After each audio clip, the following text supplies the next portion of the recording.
Welcome,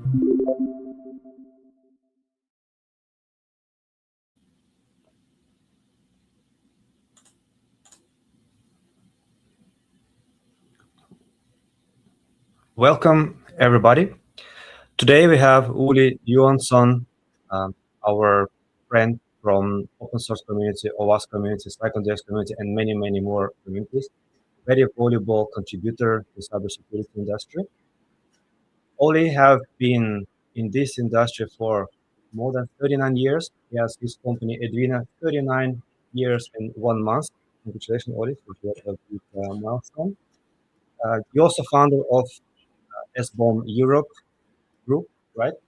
Where Yes. you create lots of resources helping European companies and also international companies comply with the CRA and do their supply chain security properly.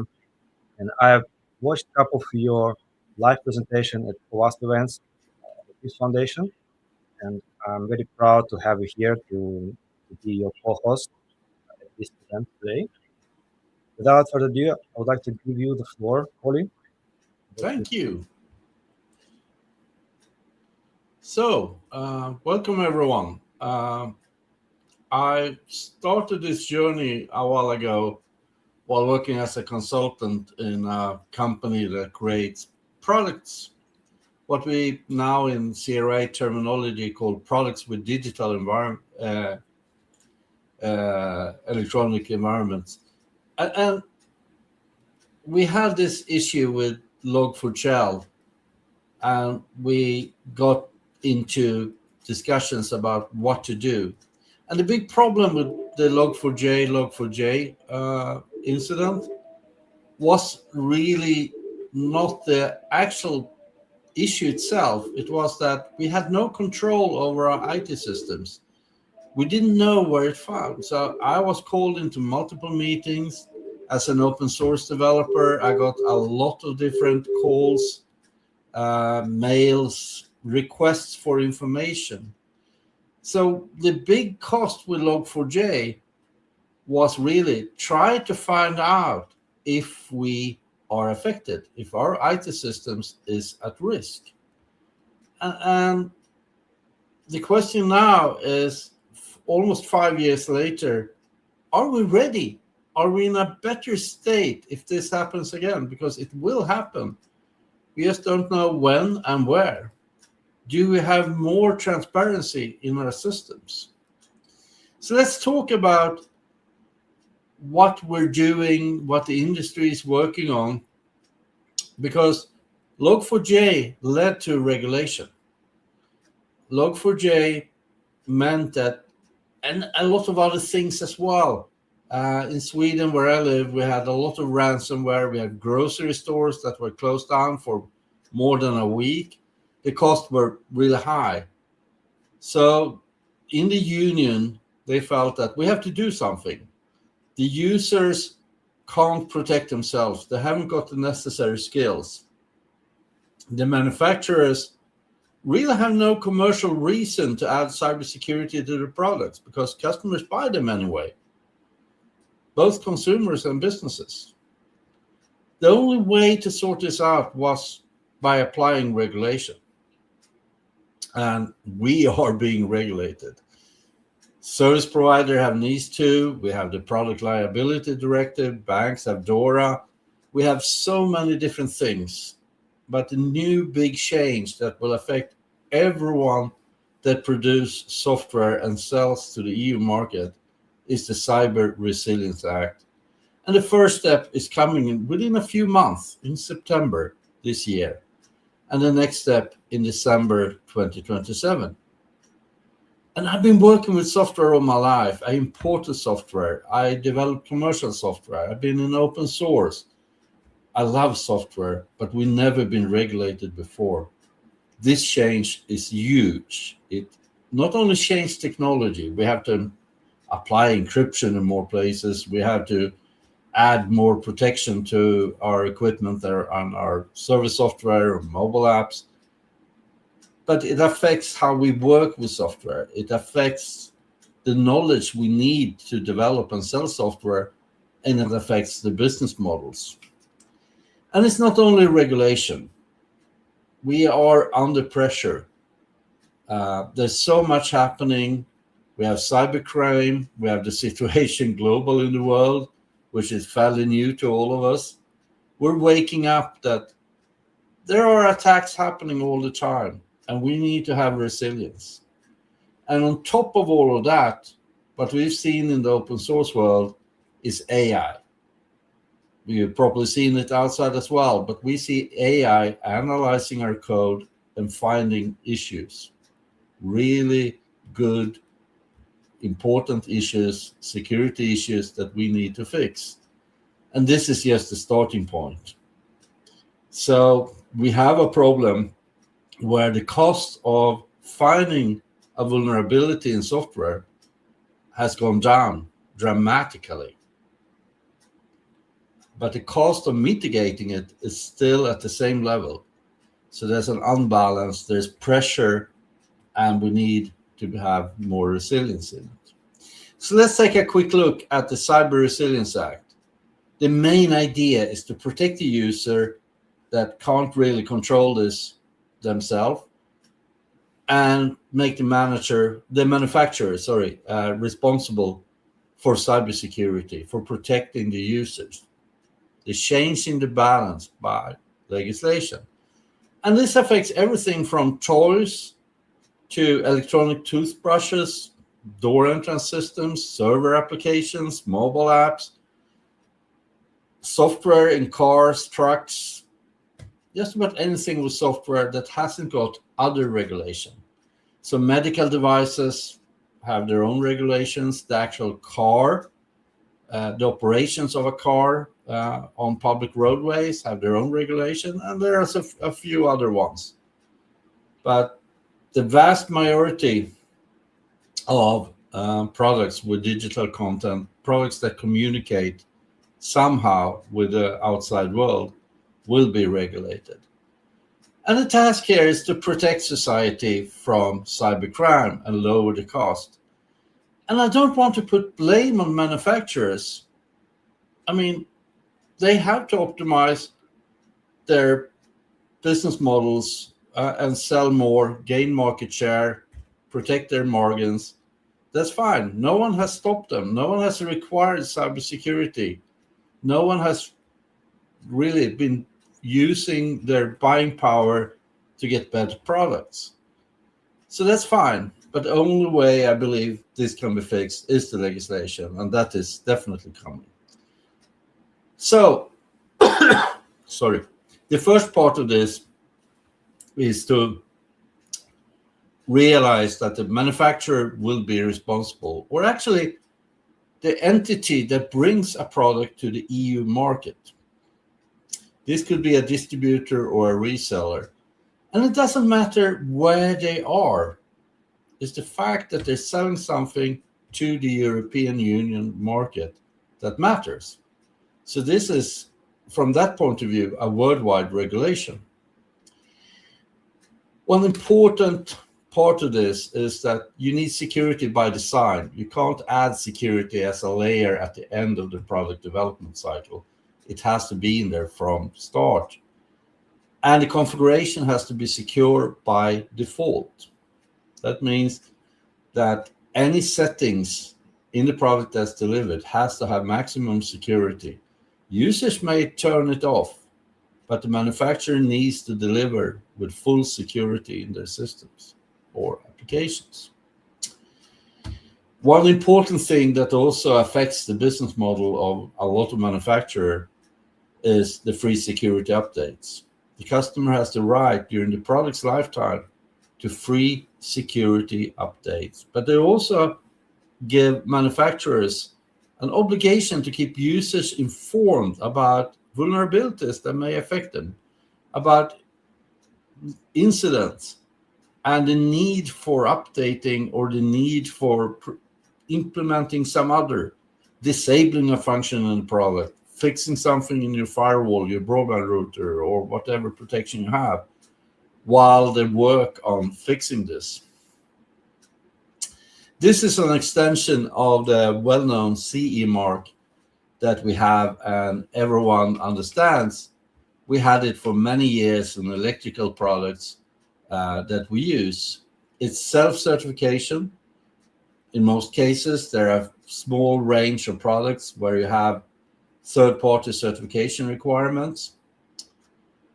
And this is all to make sure that customers can actually take an informed choice. They can get information from vendor about the product and the cybersecurity processes before purchase.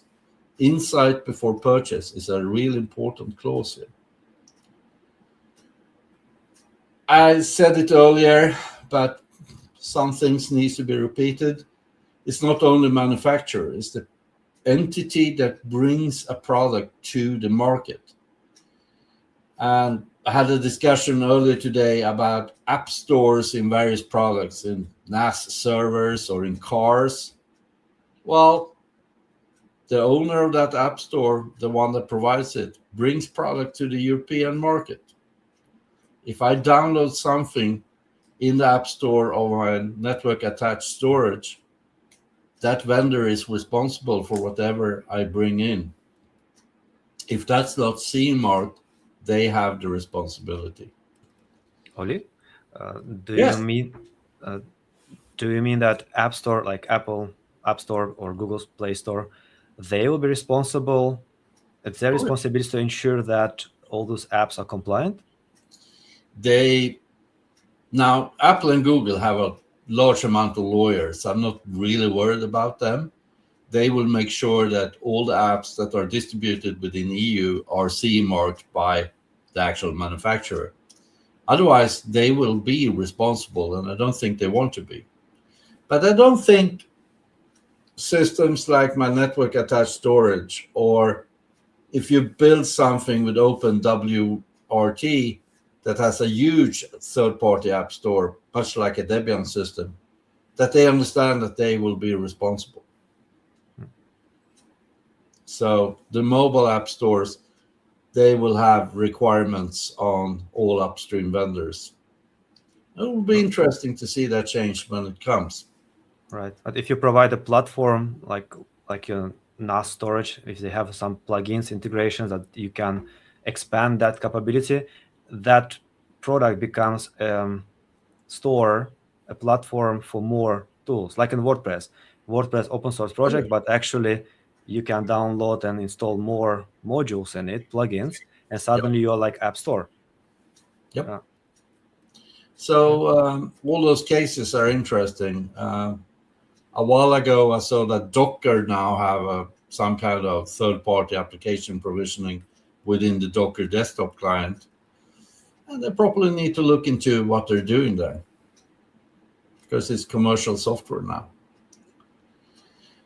So another bullet point here is that the software supply chain is important, because the manufacturer has full responsibility for all software in the product.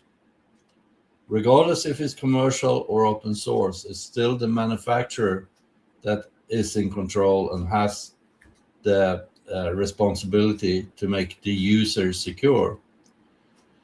So you need to have due diligence upstream, and you need to validate your build, test, release process to make sure that you don't get any injections of third-party software into your products.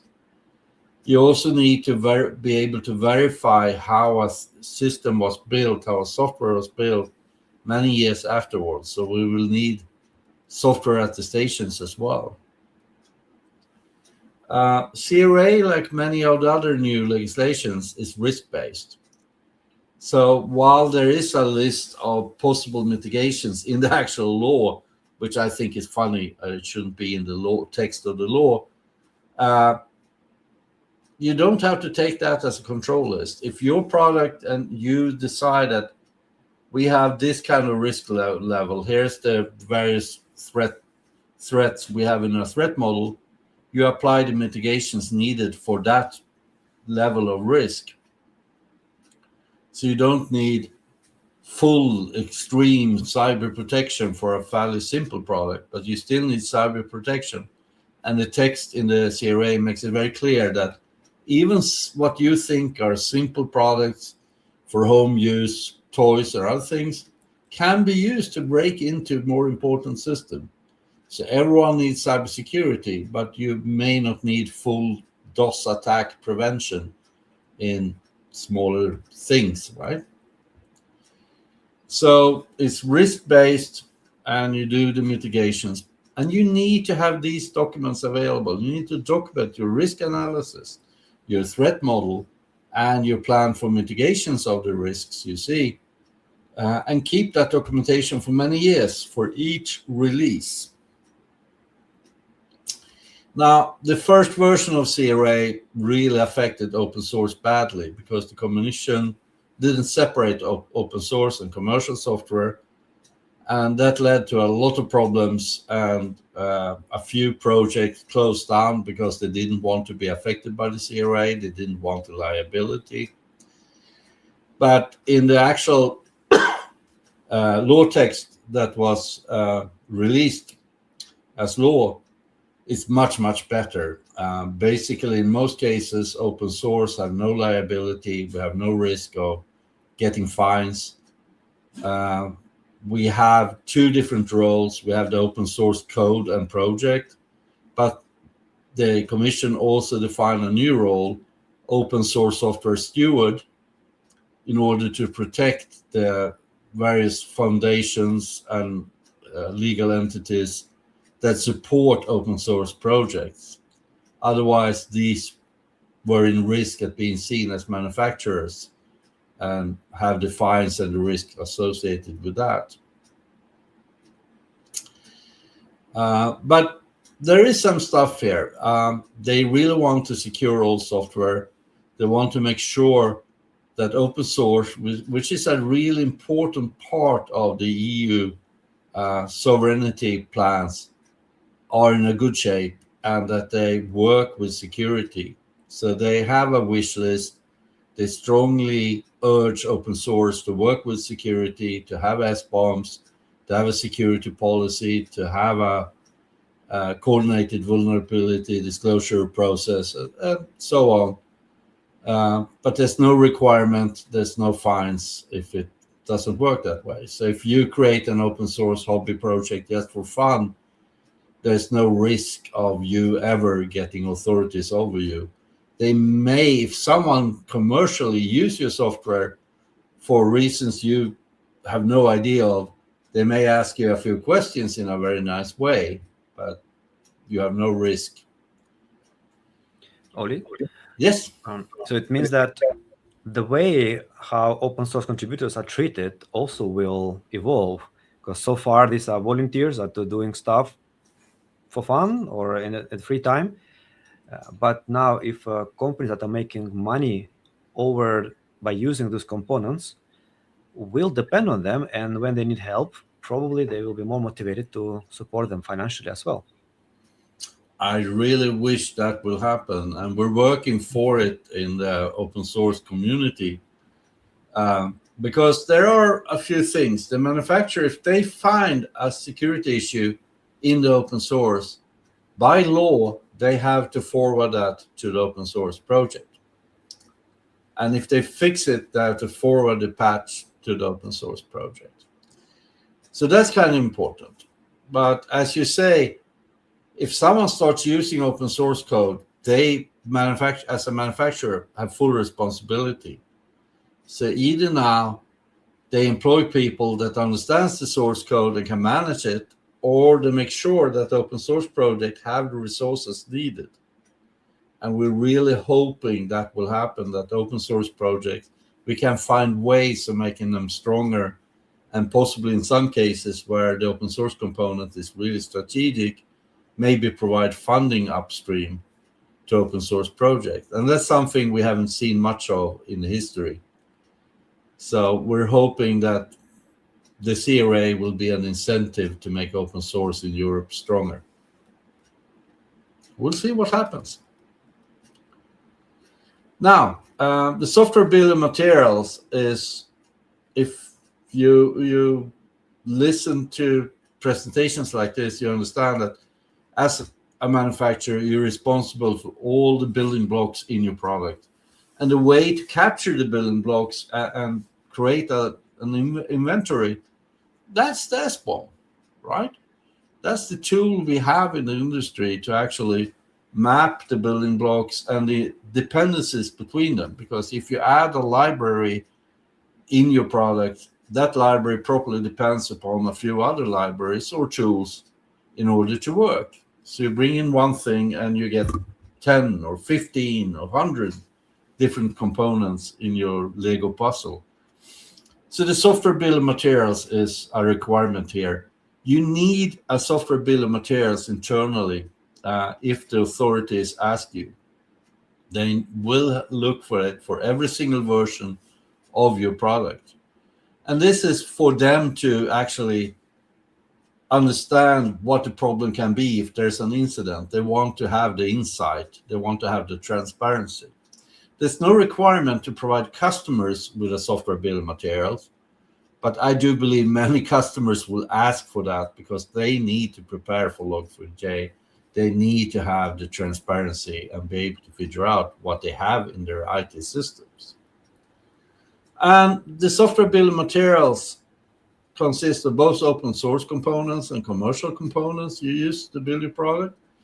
You need that for your actual product, but you also need that for your build system, your test system, your release system. You need to make sure you have full overview of all the tools, all the components, everything you use in order to build your product. And this is also the core of your due diligence process, which is mentioned as a requirement in the CRA. You need to have some sort of understanding of your upstream open source projects and commercial vendors and see where they are in regards of security, to follow them when they have security fixes, upgrades, vulnerability reports, other things. Only in US, companies have to provide SBOM if they sell to government agencies. So you say in Europe, by law, it's not mandatory, but authorities can ask for Or statistical customers. Yeah. And what it means for industrial manufacturers, because they have software parts, but they also have hardware and some devices, sensors, programmable logic controller, PLCs. A typical industrial machine can have hundreds of smart devices which are part of that machine, and those smart devices can have vulnerabilities. Do they also need to make hardware bill of materials? The CRA talks about the software, but if I'm a customer, and especially if I'm in a critical industry, I would definitely look for that as well. But the thing is, the SBOM needs to cover the product you sell. And if you now have hardware from someone else, that hardware includes firmware in the network interfaces, firmware in the motherboard and the CPU. There's a lot of different pieces of firmware. You need documentation for that as well. You need a full SBOM. And if you sell a Windows application for a desktop, you probably include an installer in your delivery. Well, that's part of your product. You need SBOMs for that. Well, SBOM, it has a purpose, right? What's the purpose there? Know what you're using so you can monitor for incoming problems, advisories. You can act on it, and then you can inform consumers if there's a problem. When you talk about hardware bill of materials, even if it's not explicitly mentioned, you must provide hardware bill of materials. You must monitor your supply chain, and you must make sure that there are no security risks for your consumers. And to reduce those, you must have hardware bill of materials indirectly.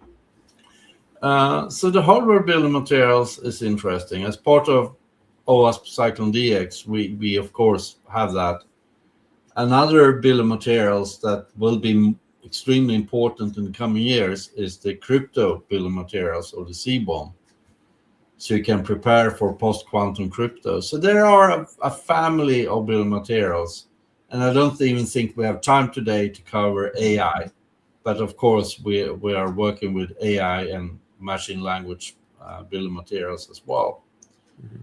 So it's a whole, I would say, group of bill of materials documents that in some cases you really need.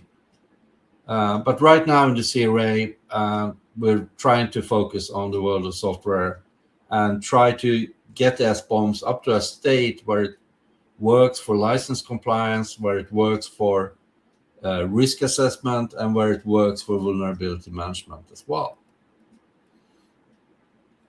Now, the CRA work started with IoT products, and it expanded and expanded and now cover everything not covered by other regulation in practice. So it's a very broad legislation. And the interesting fact is that while we discuss a lot the new products and the requirements that comes into effect in December 2027, this fall, there's a requirement that manufacturers have an incident management process for all products that is out there now.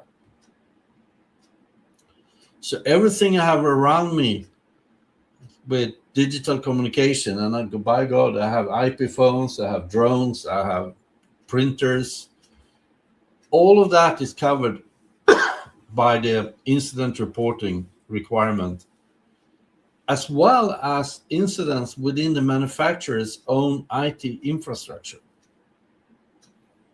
That has to be reported as well. And this starts in a few months. And to be able to do that, you probably need at least a basic idea of the SBOM of the products you sold during the last couple of years that are still used out there. So this is really interesting. And I don't think the industry is ready, but on the good side, I don't think the authorities are ready already at this time to receive reports. There will be a single reporting platform that will be used by all member states. ENISA is working on that. But so far, we haven't seen it. Well, we have a long summer ahead of us, right? So we'll see. Summer, Europeans don't work so much, huh? Here in Sweden, I mean, we work during the winter with long, dark nights. During summer, we spend time out in the forest. So if you take a few steps back and say, what do we really want here? If we restart with the log4j problem, we need to map all our components and dependencies in SBOMs. We want to match them with vulnerability database to get a list of the known vulnerabilities. Take that list, find out that most of this stuff doesn't really affect me or put my users at risk, and focus on the ones that do. And they're probably plenty enough. At the same time, if my customers have SBOMs, or have created SBOMs themselves from analyzing the code or the binaries, they're starting to call us, right? So we can use something else we can cover in another webinar called VEX to automatically tell them about our assessment of each CV. So we need to automate this and make sure this is a process that always runs in the background. And the SBOM, to simplify a bit, has your product at the top and then links to top-level dependencies. This is the stuff you typically add as libraries or binaries in your system you sell. And then you have transitive dependencies, which can be many layers. This is stuff that the top-level dependencies depend upon. So you add one library and you get much, much more. You're used to that from JavaScript environments, from Python environments, all the way back to good old Perl. We've known this for a long time. And the thing with vulnerabilities is that the world is changing. When I created this slide, we were shocked because previously, from the reveal of a CV, a vulnerability in the public databases, we had at least a few days, up to a week, until exploits happened. Situation today, when you talk with specialists in this area, is that we see the exploits before the CV is published, because the cost of finding vulnerabilities is so low there's a negative time frame. And this means we have to act fast. We can't wait. AI hasn't slowed down the process. The process has accelerated a lot. So we need automation. We really strongly need automation. And the idea here as a consumer, as an end user, is that I have an asset inventory of all my stuff, all my equipment, everything around me that communicates in my business. I have SBOMs for each device or each software. I use that to connect to vulnerability databases. And from that, I get a list of things to do and assess. Right? Looks nice. We use computers. This should be possible. Should be easy. Now, the problem is we've seen a lot of problems with vulnerability databases lately. We used to rely heavily on US-based systems. One of them, the MVD system, have more or less failed. And the problem with that is they added the names of the vendor, the names of the software and affected products and severity of the CV. So the reporter of the vulnerability is had to say, I have a severe problem, give a brief description, ship that off and continue working with fixing stuff. And the MVD added the missing parts. Well, if that doesn't happen, someone else needs to do it. So now CISA have jumped in and add some stuff. So this is changing, and we still see very poor quality. We see that we haven't got all the affected products. We're not in the same state as we were a few years ago. At the same time, the number of vulnerabilities have exploded. And we're discussing almost daily what will happen now. Last year, we were up to 50,000 vulnerabilities reported in the public databases. With AI and the expansion we see now, we're almost up to 30,000 already in May this year. So we don't know if it's going to be 70,000 or 100,000 this year, but it's going to be an expansion. So let's assume that vulnerability databases work. We have our SBOMs. Well, many of them we see out there in the industry. The people use tools and scanners to create them. All the names of the product are guesswork. They don't match the names of the vendor and the product in the vulnerability database. That link between the SBOM, the red arrow, and vulnerability database is broken in many cases. And in many cases, the actual CV doesn't have a proper name or vendor name in it. It's getting better, but we're still missing, and we're doing a lot of development and work here. But just having a file that's called an SBOM doesn't mean that you have a working system. Another problem is that, well, you have an asset inventory. How do you identify which SBOM to use on your hard disk drive filled with SBOMs? That identifier is also missing.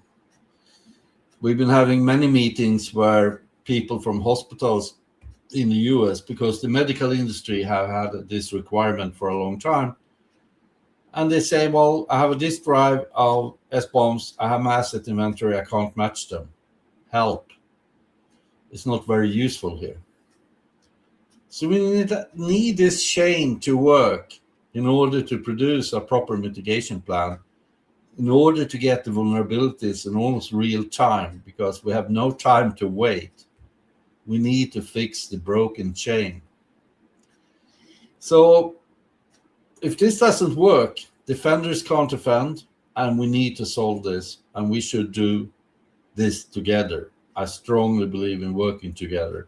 We need to create standards. We need to create APIs. We need to improve the systems, having meetings with the operators of the system and discuss what's the problem, what can we do to fix it together.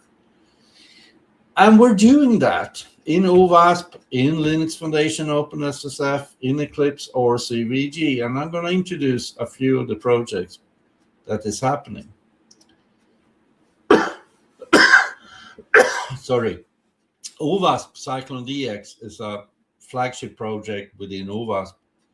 It's a language for software transparency. And as I said before, we can create many different bill of materials. We started off with software bill of materials, but we have services, we have hardware, we have many other things. We have standardized Cyclone DX bill of materials in ECMA. We are forwarding that actually right now to be soon be standardized as and published as an ISO standard. We have version 1.7 is soon going to be an ECMA standard, and we're also working on a 2.0 release that will be a community release this summer and ECMA standard by Christmas this year. And the whole project is very open, it's very pragmatic, it's easy to join, it's easy to actually add things. I had a meeting prior to this meeting where we discussed a new feature, and I think we with proper reasoning and proper work, we can get that into Cyclone DX within a pretty short time.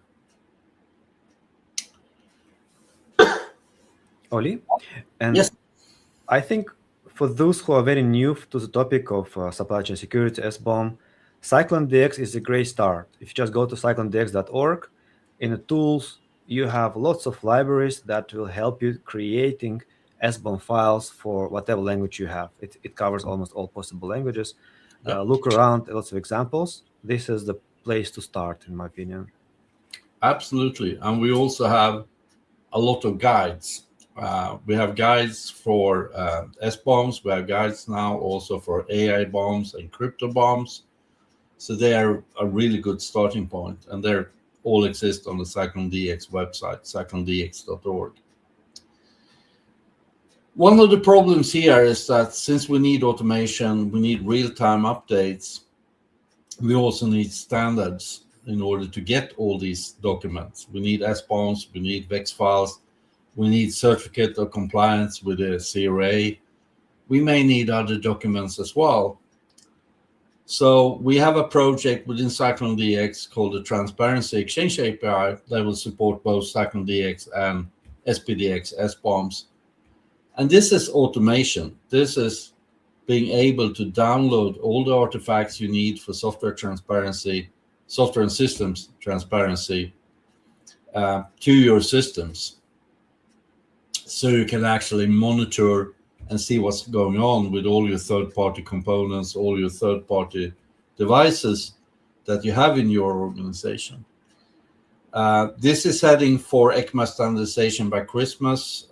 We hope to have version 1.0 community release later this summer. We're very close. We have a few open source implementations. And this covers much more than the SBOM. It covers all kinds of bill of materials, certificate, different attestations, and other things. Now, in Cyclone DX, we've started a standardization group in ECMA called Task Groups 54, TC54. And within that project, we're standardizing Cyclone DX, we're standardizing the Transparency Exchange API, or T, but we're also working with the package URL. This is the link between the SBOM and the vulnerability database. A really good identifier of software components. Another thing that we recently succeeded with is defining a way to, in a standard language, describe lifecycle enumeration, events like end of life, end of support, change of name, other things that affects our product. So you can automatically monitor and follow those and plan your upgrades. But as I said, we had a lot of different problems with the vulnerability databases, and we felt we needed to look into that. So we started something called the Global Vulnerability Intelligence Platform Project, GVIP. And this is a lot of different organizations. We have OpenSSF, we have Eclipse Foundation, OWASP. You see the logotypes on there, and Open Forum Europe. We're working together with a boring long-term plan to find ways to make a global system with multiple stakeholders that operate and govern these databases. We're not trying to replace the databases, but we want to have a little bit more insight from the user's perspective and be able to affect standards, data formats, and I would say governance processes.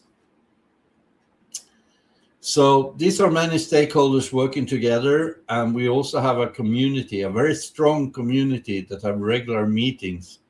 If you're interested in this area, use the URL on the slide and register for these meetings. You'll get invitations and you will learn a lot and help us solve this.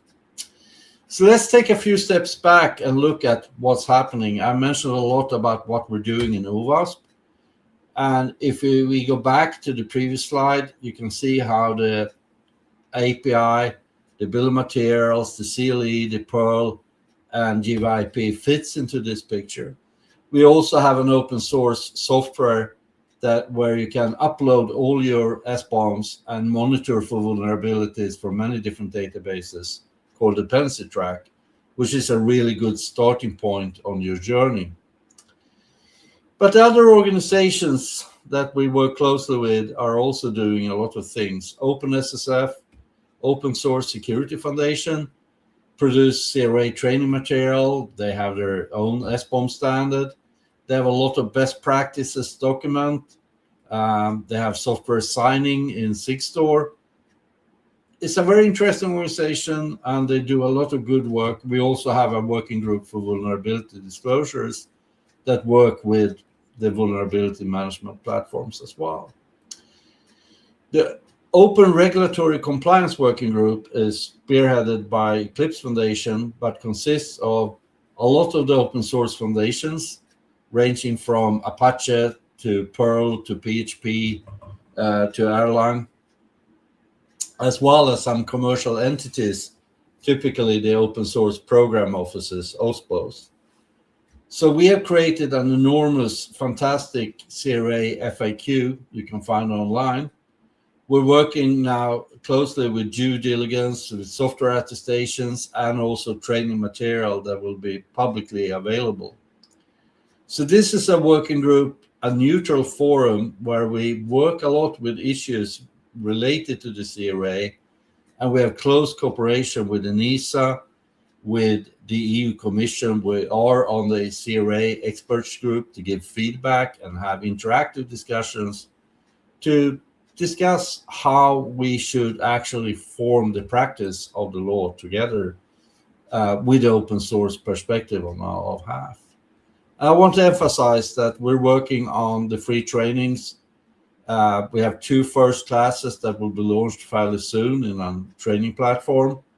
One is Introduction to the CRA for the open source community. The other is for the commercial manufacturers. So the open source community is really working hard on all these issues. We want to make SBOMs operational again. We want to make sure the industry succeeds in their CRA work. We want to assist that work and also get into a better security, I would say, foundation for the open source. The question is, where's the industry? We're on our side saying, hello, hello, are you there? Not getting a lot of responses. So the legislation is here, but there's a lot of stuff we need to fix by working together. And here's a few links. All of these groups have meetings, they have open calendars, they're very, very friendly when you approach them. You can listen in and learn, and then you start being active soon. We also have meetings at FOSDEM in Brussels in the beginning of every year, the first weekend of February. And we actually turn the FOSDEM, the week prior to FOSDEM, into something we call the EU Open Source Week. We have everything from practical SBOM conferences, vulnerability conferences, to open source gala dinners. So it's an important event if you want to be active. So to try to summarize where we started, are we ready for another log4j? I don't believe it. We're working on the tools, but we don't see the industry taking it. We don't see the IT departments I would say in end user organizations having SBOMs and having them operational, being able to monitor the state of their IT systems. So if log4j happened today, well, we will be very much in the same situation as before. But we're much better shape with the toolings, the standards. We have the stuff. We just now need to start working with it and implementing it in the industry, so we actually are in a better position. Are you ready to be regulated? There's very few companies that have realized the effects of all these legislations, ranging from NIS 2 to CRA. If you need help, both Nariman and I are there for training, consulting, and others. I think that's all I had to say. Thank you, Oli. And I see some people pushed already for questions. I will share with you in a moment. But yeah, I also noticed that lots of manufacturers, they even are not aware of what's expected from them. And when I present this topic to different teams, boards, we only have 3 months left. And I'm surprised that nobody is running around scared, and TV programs are not talking about it, that, hey, as of next year, you won't be able to sell anything in Europe if you are not CRA compliant. But to be CRA compliant, you need to be monitoring your supply chain, and they have a proper SBOM and have acting on that. So it's, I think we are a bit getting late there. We are doing our best, you, me, and many our colleagues, to spread the word, but we are living a little bit in our bubble of cybersecurity community, open source community, and we don't always have reach to all industries and actual software developers widely, although we're doing our best, obviously. You're doing your best a lot in open source communities and all in the conferences for them. Great job. And as you mentioned, we are available to help industry. We do offer with Oli together a free call where we can check your strategy, like see are you on the right path or not. And based on that, you can at least be confident that you're not wasting your time in the wrong direction, etc. We can guide you there. Let's look at a couple of questions we have. One from Pavel. One of the slides mentioned that CycloneDX will become part of the ISO. What does it mean for the OSS, open source software, and OWASP community? I guess because ISO, you have to pay for access, right, for the standard, but CycloneDX is totally free. What do you think it will mean? CycloneDX standards will always be free. That's one of the core policies in ECMA, and that's why we choose to work with ECMA. But one of the problems is that the EU has regulation on which type of standards they can refer to in their horizontal, vertical standards and legislations. So the IETF RFCs can't be used. ECMA standards can't be directly referred to. So by getting an ISO stamp and name on it, Commission and can do additional acts and actually recommend and point to CycloneDX part of the legislation. That's one of the reasons we're doing this. And I think the same situation applies outside of EU as well. Okay. And another one, how industrial manufacturers can deliver security updates, patches, when vulnerability concerns one of the hardware components. How to deliver those fixes? Because on software it's obvious, we just can over the air roll an update. But for hardware, do you think they will figure it out? That's a very good question, and I have no proper answer. But I've been in this discussion about having resilience from a manufacturer point of view. It costs a lot, but for instance, if you have 2 different providers of CPUs for your motherboard, because we've seen severe problems in CPUs, right? We have a history where that happens. And when it happens and your CPU disappears from the market, your baseboard, um, will you be the first in line to get the new fixed version after that? And where does this leave the customer? I'm not really sure if that happens. That hasn't happened that often. And in a few cases, when there's a vulnerability in hardware, we can mitigate that with software. The surrounding software, we can shield it off. And that's probably the first thing that will happen. You get a software update to mitigate hardware problems, if that works. But it's a really good question. We probably And need to spend more time on it.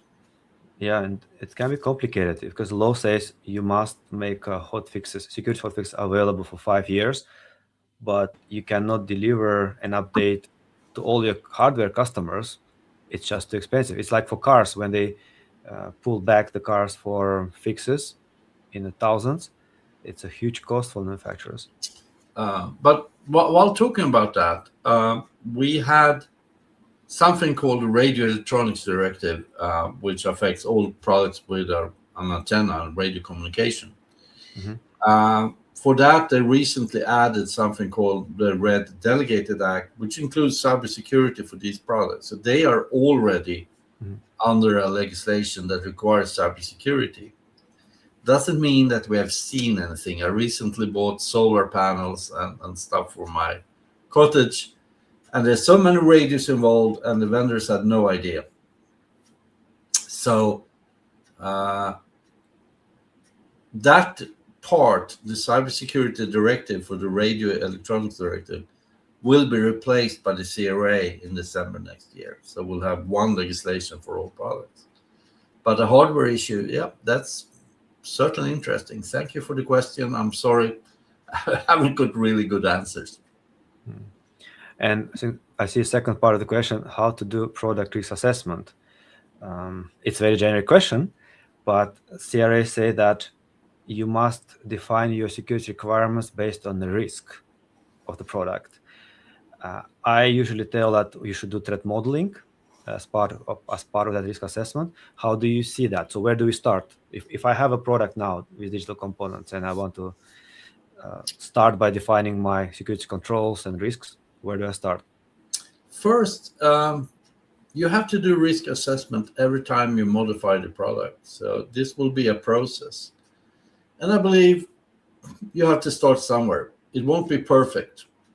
And we haven't seen any guidelines yet on how to do this. There will likely come some sort of guidelines on it.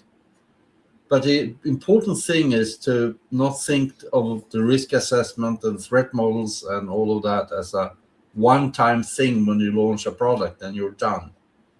This is something we have to work continuously with. And in UVASP, we have a lot of experience in threat modeling. We have the policies and procedures. We also have something called UVASP SAM, which I believe is a really strong tool to measure the development group or the whole company on their journey, because there's a lot of people and a lot of processes and a lot of changes that needs to happen. And UVASP SAM, which Nerman knows all about, is a way to monitor that and see that we're heading the right direction. Don't you think? Yes, OWASP SAM, the maturity assessment framework, I think must be used for CRA compliance because it can structurally show you where are your gaps and what do you have in practice. So what you have, where your gaps are. But once you know that, if you want to define what you want to fix, the target, there you need to do risk assessment, and your target will depend on what risks your product has, right? In how much of it you need to protect and cover with the controls. But yeah, I think also SAM is a starting point. Threat modeling, if you never did it, research a little bit, and I would say absolutely must have skill to do threat modeling and knowing 4-question framework, what are we working on, what can go wrong, what are we going to do about it, did you do a good job, and then frameworks like Stride with this.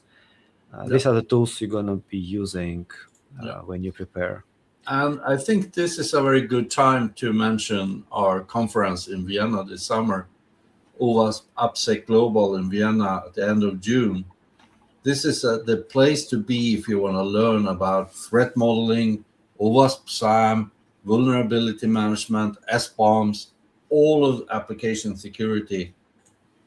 A couple of days in Vienna with all these experts will make you tired and it will make you learn a lot. So go to the website and for OWASP.org, find AppSec Vienna and register today. Here it is. For sure, we will be there with Oli. That's true. All right. Oli, I think we covered almost all the questions. Yeah, we covered all the questions. Thank you so much. And it was a pleasure to have this session with you. And for our listeners, if you are new into this, join OWASP events, text us, add us as a friends, please, on LinkedIn, and we share lots of useful things. And make sure you follow us, because we have ideas on follow-up seminars that will be a little bit more focused on some of the subtopics. So follow Secure Habits, Edwina, or our personal accounts, and we'll keep you up to date, and we'll see you soon. Thank you. Thank you, everyone, for joining. Bye.